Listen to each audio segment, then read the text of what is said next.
Former Clemson standout and current Houston Texans wide receiver DeAndre Hopkins finished the 2015-2016 season third in the NFL for receiving yards and seventh in the league in receiving touchdowns. His 111 catches for 1,521 yards and 11 touchdowns led him to be named a Pro Bowl starter after being an alternate the season before. I prepared myself well for that since my rookie year. I've made the right steps to progress each year. My second year, I was a Pro Bowl alternate, so I knew coming my third year, I had some motivation not to be alternate, but to make the Pro Bowl. For as great as he is on the field in Houston, Texas, DeAndre Hopkins also spends time giving back to his community in Central South Carolina, where he's giving out over 1,000 book bags to children from his hometown. Hopkins brought plenty of smiles and school supplies in his third annual back-to-school giveaway, where he spent time signing autographs, meeting fans, and handing out backpacks at the Central Clemson Rec Center. The community has supported me throughout my career, high school and college. To be able to come back out here and to shake their hands and just to see their faces and hang out with their kids, it means a lot to me. It gets tough on some people to provide those things every year for their kids. So it was my mom's idea, and we ran with it. And I think the turnout has been great every year. The former Daniel High School star also returned to his alma mater with former teammates Shaq Lawson, Deshaun Williams, and Jarvis Jenkins to host the second annual football camp at the high school that bred the current NFL athletes. It's very cool. I could sit here and say we predicted this when we were in high school, that we would all be in the NFL and giving the count back, but now that we are, it's cool. We all stay in touch. We're all like brothers. Even though we're on the same team, some of us rival teams, we still stay in touch. Just as he stays in close contact with the place where he launched his all-pro career. In Spartanburg, Kaila Burns-Heffner, 7 Sports. The South Carolina Gamecocks are hosting Super Regionals this weekend, taking on the Oklahoma State Cowboys. The winner will advance to the College Baseball World Series, and although that is exciting, pitcher Braden Webb got a phone call that will change the rest of his life today. Webb took a quick break from practice to answer the call from the Milwaukee Brewers as the 82nd overall pick of the 2016 MLB Draft.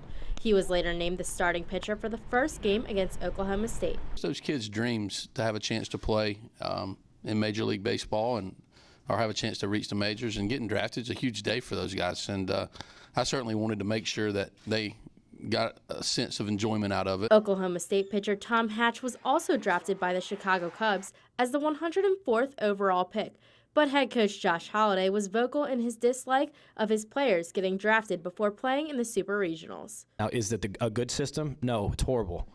No other major sports, NCAA sport, plays their championship with the draft occurring simultaneously. The last time South Carolina advanced to the College World Series was the last time they hosted a Super Regional here in Founders Park back in 2012, and they hope to repeat that performance again this year. In Columbia, Kaila Burns-Heffner, 7 Sports. Artavis Scott is moving on from Clemson after 3 seasons, but he leaves a lasting impression. His name is front and center in the program's record book for the most catches in a career with 245. A number that he reached in Clemson's 31-0 shutout over Ohio State in the college football playoff semifinals. But his Clemson career is memorable even without that milestone. As an All-American, he was vital to the Tigers' back-to-back appearances in the national title game and their national championship win over Alabama in January. All this while earning his college degree in just 3 years. So that next chapter begins with the rigors of now training for the upcoming NFL Combine. What matters is when I'm going to run this 40. So, I'm getting that down. So when I'm ready and go to the Combine, just lights out.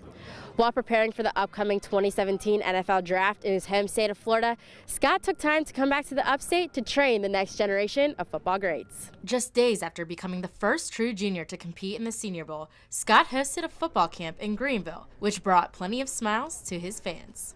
They don't got anything to worry about. You're just having fun. They came out here. They could be doing anything on this Saturday. It's just great to have fun with them interacting.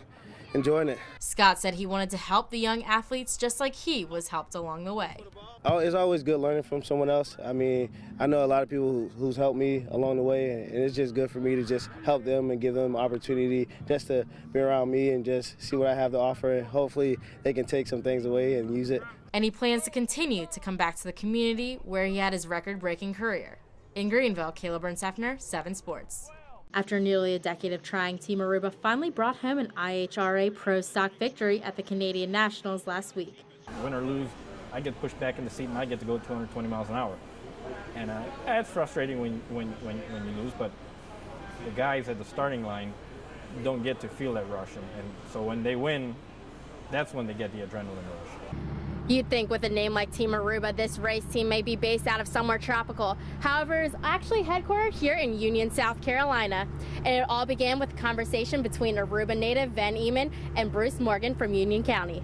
Van and I met at Rockingham at a race, and we talked a little bit, and I said, come to Union and look at it.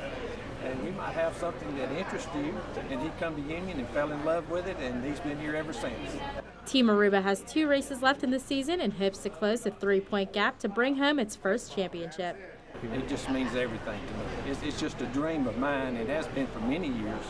And it's also been a dream of Van Emans and his son to win a championship.